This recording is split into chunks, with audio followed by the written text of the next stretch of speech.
तौहीद किबिया और doctor Shabib Akhtar assistant professor eye flu पर अपना अवेयरनेस लेक्चर देंगे। सभी लोगों से रिक्वेस्ट है, जो लोग भी दूर हैं नज़दीक चले आए। इस तरफ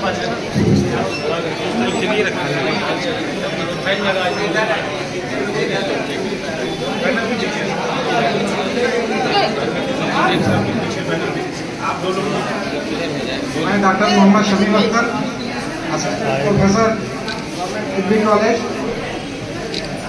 आज मैं आपको आई फ्लू, कंजंक्टिवाइटिस या पिंक आई के बारे में बताऊंगा कि पिंक आई किसे कहते हैं, इसके क्या क्या असबाब हैं और इसमें किस तरह की अलामत और निशानियां मिलती हैं, इससे हम और आप किस तरह से बच सकते हैं और आवाम में इसके ताल्लुक से कौन कौन सी गलत फहमियाँ पाई जाती हैं। मोहतरम दोस्तों, आप अगर अखबार वगैरह पढ़ते होंगे तो आपके इल्म में ये बात होगी, हिंदुस्तान अखबार के मुताबिक 31 जुलाई की जो खबर है, 16 तारीख की जो खबर है, उसमें 31 जुलाई तक की रिपोर्ट दिया हुआ है। पूरे देश में लगभग 80,000 आई फ्लू के केसेस आए हैं और हमारे इस बिहार में 26-27 जुलाई को सबसे ज़्यादा आई फ्लू के केसेस नोट किए गए हैं। इस वक्त ये मुल्क के मुख्तलिफ शहरों में फैला हुआ है। दिल्ली, वेस्ट बंगाल और हमारा ये बिहार, इन तीनों मकामात पर आई फ्लू काफ़ी तादाद में फैला हुआ है। तो आइए हम जानते हैं कि आई फ्लू, पिंक आई या कंजंक्टिवाइटिस किसे कहते हैं। हमारी आँख का जो सफ़ेद हिस्सा है उस पर और आई लिड के अंदर एक झिल्ली अस्तर करती है। ये म्यूकस मेम्ब्रेन है, मेडिकल टर्म में इसको म्यूकस मेम्ब्रेन कहते हैं। जब इसके अंदर इन्फ्लामेशन हो जाता है या जब इसमें सूजन आ जाती है तो इसे मेडिकल टर्म में कंजंक्टिवाइटिस या यूनानी में इल्तिहाब चश्म, आशुब चश्म वगैरह के नाम से इसको मौसूम करते हैं। अगर इसके असबाब की बात करें तो इस आंखों में लाली आने या सुर्खी आने के बहुत सारे असबाब हैं। मॉडर्न मेडिसिन के मुताबिक अभी जो आई फ्लू फैला हुआ है, इसका सबसे अहम सबब या most common cause adeno virus है। दूसरे वायरस की वजह से भी ये बीमारी फैलती है, जैसे herpes simplex virus, varicella zoster virus. इन वायरसेस के नतीजे में भी आंखों में इन्फ्लामेशन और आंखों में लाली और सुर्खी आ जाती है। बैक्टीरियल कंजंक्टिवाइटिस भी हुआ करता है, जिसका सबब स्टेफाइलोकोकस, स्ट्रेप्टोकोकस नामी बैक्टीरिया हुआ करते हैं। ये एलर्जी के नतीजे में भी इन्फ्लामेशन, आंखों में इन्फ्लामेशन, आंखों में सूजन और लाली आ जाती है। जैसे पोलन ग्रेन है या केमिकल्स वगैरह है, या बच्चों में अगर जो आंसू की नाली है वो अगर बंद हो जाए तो उसके नतीजे में भी आंखों में सुर्खी पैदा हो जाती है। और भी बहुत सारे असबाब हैं जिसके नतीजे में हमारी आंखें लाल हो जाती हैं और आंखों में दर्द होने लगता है। इसकी अलामत और निशानियों के बारे में अगर हम बात करें, साइन सिम्टम्स के बारे में अगर बात करें तो इसमें आंखों में सबसे पहले जो सुर्खी होती है, लाली आ जाती है, आंखें लाल हो जाती हैं और आंखों में दर्द होता है और आंखों से वाटरी डिस्चार्ज या म्यूकोपुरुलेंट डिस्चार्ज निकलने लगता है, यानी गलीज किस्म का जर्द रंग का मवाद निकलने लगता है। इसके साथ साथ आंखों में इरिटेशन, चुभन और रोशनी की तरफ देखने में तकलीफ महसूस होती है, जिसको सेंसिटिविटी टू लाइट कहते हैं। और 10% मरीजों में इलाज अगर ठीक से नहीं होता है या इन्फेक्शन बहुत ज़्यादा सीवियर है तो ब्लरी विजन भी हो सकता है, उसको देखने में दिक्कत भी हो सकती है। तो ये अलामत और निशानियाँ आई फ्लू की पाई जाती हैं। जो आई फ्लू के मरीज हॉस्पिटल में या डॉक्टर्स के कंसल्ट में आते हैं तो वो इस तरह के अलामत उनके अंदर पाई जाती हैं। अब सवाल पैदा होता है कि हम और आप इससे कैसे बचें। इस सवाल का जवाब देने से पहले मैं थोड़ा यूनानी के ताल्लुक से आपको बता दूं कि यूनानी में भी आशुबे चश्म रमद के ताल्लुक से लंबी तफसील मौजूद है। उसके इलाज मुआवजे के ताल्लुक से हमारे अतिब्बा ने खासी बहस की है। जमहूर अतिब्बा, जिसमें शेखुर रईस बू अली सीना भी शामिल है, उनके मुताबिक जो भी गर्म हो या बारिद हो, रमद चाहे गर्म हो या बारिद हो, रमद हार हो या रमद बारिद, शेखुर रईस बू अली सीना और जमहूर अतिब्बा ने उसको जो है रमद हकीकी के ज़िम्न में बयान किया है। और जो मामूली सुर्खी किसी दूसरे सबब से आ जाती है जिसमें वरम नहीं होता है, उसको तकद्दुर के नाम से या रमद मजाजी के नाम से हमारी किताबों में तफसील से इसके बारे में लिखा होगा। जालिनूस ने फिल्द के एतबार से इसकी 4 किस्में बयान की है, रमद दम्मी, रमद सफरावी, और इसी को उन्होंने रमद हार का नाम दिया है। और रमद बलगमी और रमद सौदावी को रमद बारिद के नाम से मौसूम किया है। रमद की और भी दूसरी किस्में हैं, जैसे रमद नजली, रमद शिरकी, रमद सुजाकी वगैरह वगैरह। और ये जो आई फ्लू है, आई फ्लू को हमारी किताब में किस नाम से लिखा गया है? रमद वबाई के नाम से, वर्दीनज और यना के नाम से। ये जो तबका मुल्तहमा है, कंजंक्टिवा, जिसको इंग्लिश में कंजंक्टिवा कहते हैं, इसके ऊपर की जो झिल्ली होती है, जब उसमें इन्फ्लामेशन या सूजन पैदा हो जाता है तो उस मर्ज को आशुबे चश्म या रमद कहते हैं। और चूंकि इसमें लाली गुलाब के सुर्खी की तरह से होती है, इसी मुनासबत से इसको अंग्रेजी में पिंक आई कहते हैं और अरबी में इसको वर्दीनस कहते हैं। तो ये तफसील हमारी किताबों में दर्ज है। अगर हम और आप उसका मुताला करेंगे तो जो मरीज आज आ रहे हैं तो हम उनका बखूबी इलाज भी कर सकते हैं। अब मैं इसके बचाव के ताल्लुक से आपके सामने चंद बातें रखूंगा कि इससे हम और आप या जिनको हो गया है वो कैसे बच सकते हैं, उनको क्या करना चाहिए, डू एंड डोंट्स क्या है, क्या करना है और क्या नहीं करना है। इसके ताल्लुक से सबसे पहले जिसको हो गया है उसको चाहिए कि वो अपनी आंखों को हाथों से न छुए, अपनी आंखों को हाथों से न छुए। वजह क्या है? इसका इन्फेक्शन जो है, ट्रांसमिशन कैसे होता है? आई टू हैंड, हैंड टू आई। जैसे और बीमारियों के रूट के बारे में हम और आप पढ़ते हैं, जैसे हेपेटाइटिस है, उसका रूट क्या बताया गया?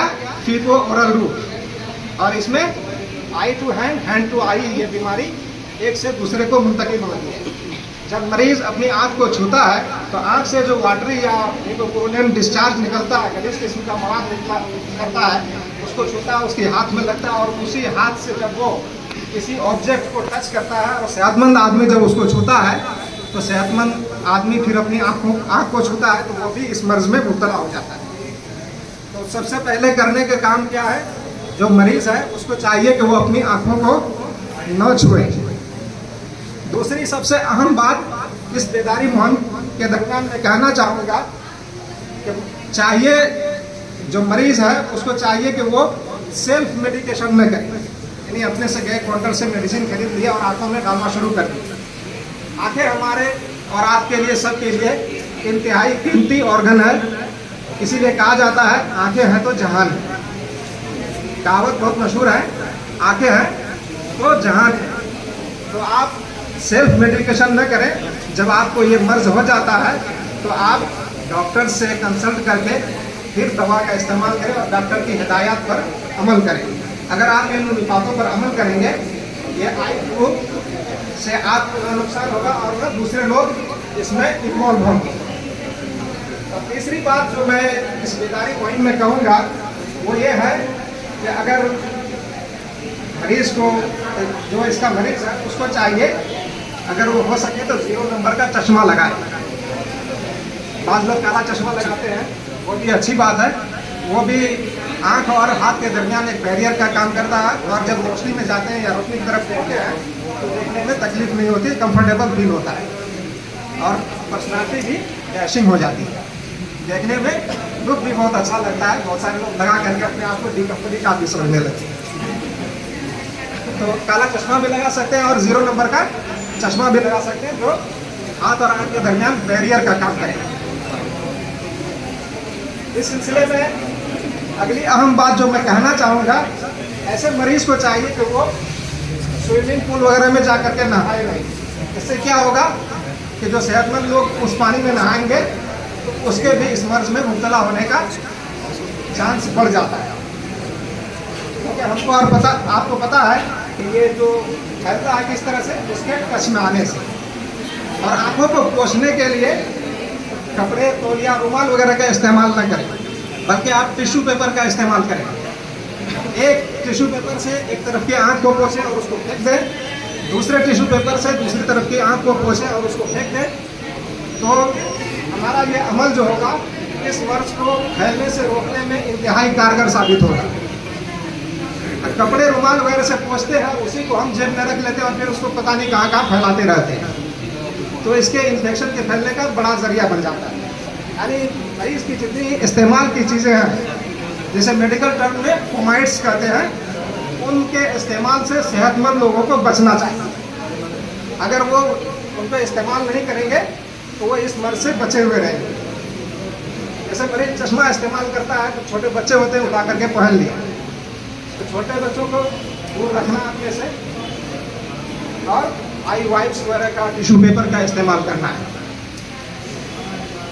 इसी तरह से इसके ताल्लुक से और भी मैं कहूँ तो हम और आप इसको रोकने से फैलने के लिए, या घर के जो लोग सेहतमंद लोग हैं या ऑफिस के जो लोग सेहतमंद हैं, हो सके तो आप ऑफिस में काम करते हैं या स्कूल कॉलेज में पढ़ते पढ़ाते हैं, तो वहाँ से इब्तदाई 4-5 दिनों की छुट्टी ले लें और अपने आप को सेहतमंद लोगों से अलहदा रखें। कोरोना के दौरान भी क्या होता था, जो ड्रॉपलेट्स नाक से, मुंह से हमारे निकलते थे, उससे हम दूसरे लोगों को बचाते थे। यहाँ पर भी हमारी आँख से जो वाटरी डिस्चार्ज होता है, उससे अगर हम दूसरे लोगों को बचाएंगे तो दूसरे लोग भी इस बीमारी में मुब्तला नहीं होंगे। तो ये सारे इंतहाई अहम पॉइंट्स हैं। अगर हम इस पर अमल करते हैं तो हम दूसरे को इसके इन्फेक्शन से बचा सकते हैं। दूसरी बात, अगर घर में किसी को हो जाता है तो प्रोफाइलेक्टिक के तौर पर आई ड्रॉप आप इस्तेमाल न करें।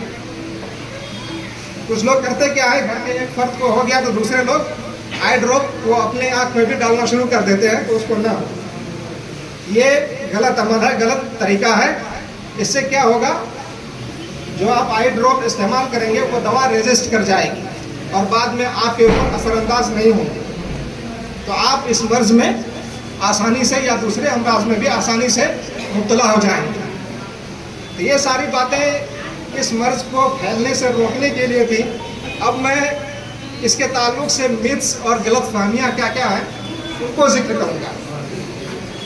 सबसे पहली गलतफहमी या मिथ हमारे और आपके दरमियान ये फैली हुई है कि जिसको हो गया है उसकी आंख में देखोगे तो हो जाएगा। नतीजा क्या निकलता है, एक शौहर जो अपनी बीवी की आंखों में आंखें डालकर बात करता है, एक महबूब जो अपनी महबूबा की आंखों में आंखें डालकर बातें करना चाहता है, वो भी कन्नी काटने लगता है। तो ये एक मिथ है। आंख में देखने से ये मर्ज नहीं होता है, बल्कि मरीज की छुई हुई चीज़ों को छूने से जब वो इन्फेक्टेड मटेरियल आप तक मुंतकिल होता है, आपकी आंखों में पहुंचता है, तब ये बीमारी होती है। तो इस गलतफहमी से आप निकालिए कि आंख में देखने से होता है, ये कतई सही नहीं है, इंतहाई गलत है। दूसरी गलतफहमी ये पाई जाती है कि ये बीमारी जो है छोटे बच्चों और जवानों को ही होती है। ऐसा नहीं है, ये किसी भी उम्र में किसी को भी हो सकती है, ठीक है। और तीसरी गलतफहमी जो पाई जाती है वो है काला चश्मा लगा लेते हैं तो इससे भी ये बीमारी नहीं फैलती है। ऐसा कुछ नहीं है, काला चश्मा लगाने से भी ये फैल सकती है। जैसा कि मैंने पहले अभी बताया कि काला चश्मा लगाने से बस धूप की तरफ देखने से हमें तकलीफ नहीं होती है और हमारी शख्सियत जो है थोड़ी अच्छी लगने लगती है, तो इसी वजह से काला चश्मा लगाते हैं। उम्मीद है कि आप सभी इन बातों पर अमल करेंगे और ये मालूमात अच्छी लगी हो तो दोस्तों और साथियों से शेयर करेंगे। इस तरह से हमारा समाज, हमारा मुल्क एक सेहतमंद मुल्क बनेगा। Thank you very much.